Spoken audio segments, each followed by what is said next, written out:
Une question de Méziana Taille. Bonjour Monsieur Asselineau.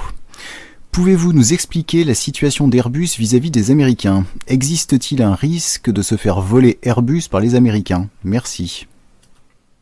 Alors je répondrai très vite parce que j'en avais parlé plus longuement dans mon entretien d'actualité la dernière fois. Oui, il y a un risque de dépeçage d'Airbus.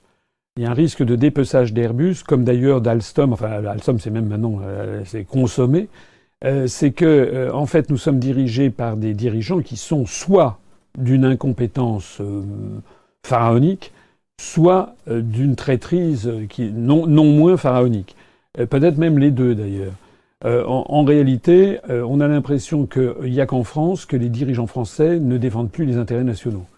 Alors Airbus le verre a été mis dans le fruit déjà lorsque progressivement on a accepté que de plus en plus de production soit mise en Allemagne, puis ensuite que ce soit un Allemand qui soit à la tête du consortium, puis ensuite, au lieu de faire preuve d'une grande vigilance, les Allemands ont eu tendance à investir tous les cercles, les rouages de décision, parce que ça c'est un art dans lequel les Français sont absolument nuls, alors que c'est un art consommé pour les anglo-saxons. Les Anglais ou les Allemands sont champions dans toutes les institutions internationales pour aller s'infiltrer, à la Commission européenne notamment, pour essayer d'avoir, pas forcément au sommet, parce que les Français veulent toujours être les coqs, donc au sommet, mais parfois à des échelons intermédiaires pour influer sur les politiques qui sont menées.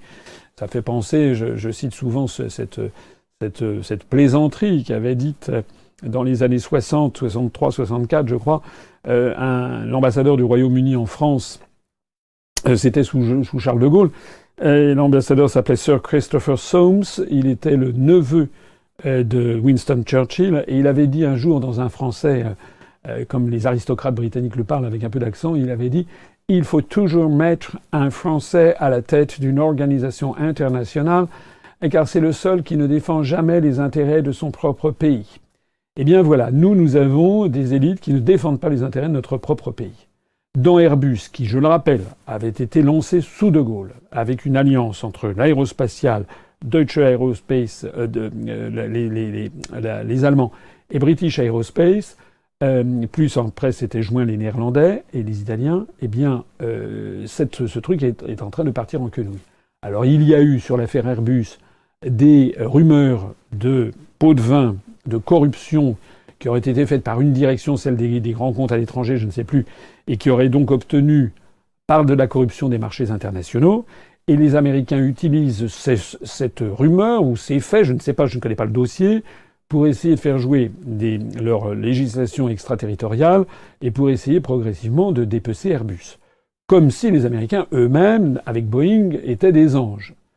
En réalité, là-dedans, ce qu'il manque, c'est d'abord une volonté politique. La première chose à faire, c'est comme sur l'affaire d'Alstom, jamais nous n'aurions dû accepter que les chaudières d'Alstom fussent vendues à General Electric aux Américains. C'était le doigt dans l'engrenage, puisqu'après Alstom ne pouvait pas rester seulement avec les TGV. C'est ce qui s'est passé. Le TGV va devenir allemand, les turbines deviennent américaines, et la France se fait complètement dépouiller. Airbus risque d'être vendu par appartement, avec une partie aux Américains, une partie aux Allemands, une partie je ne sais pas quoi, aux Italiens ou aux Indiens. Je renvoie à ce que je disais dans mon dernier entretien d'actualité. La première chose, c'est que les Français élisent à la tête du pays quelqu'un qui se bat bec et ongles pour défendre les intérêts de leur propre pays. Voilà, c'est tout. Alors après ça, il peut y avoir bien sûr il y a des facteurs permissifs, comme on dirait, c'est-à-dire que les directives européennes, les articles des traités, la libre circulation des mouvements de capitaux, tout ça sont utilisés par nos dirigeants pour dire nous on n'y peut rien. Alors que dans d'autres pays, même sous les contraintes européennes, ils essaient quand même de défendre leurs intérêts nationaux. Mais a fortiori, si nous arrivons au pouvoir, nous sortirons la France de l'Union européenne, de l'euro et de l'OTAN, et on défendra nos intérêts. Finalement, c'est ce que font tous les pays du monde, sauf les pays de l'Union européenne en général, et tout particulièrement la France.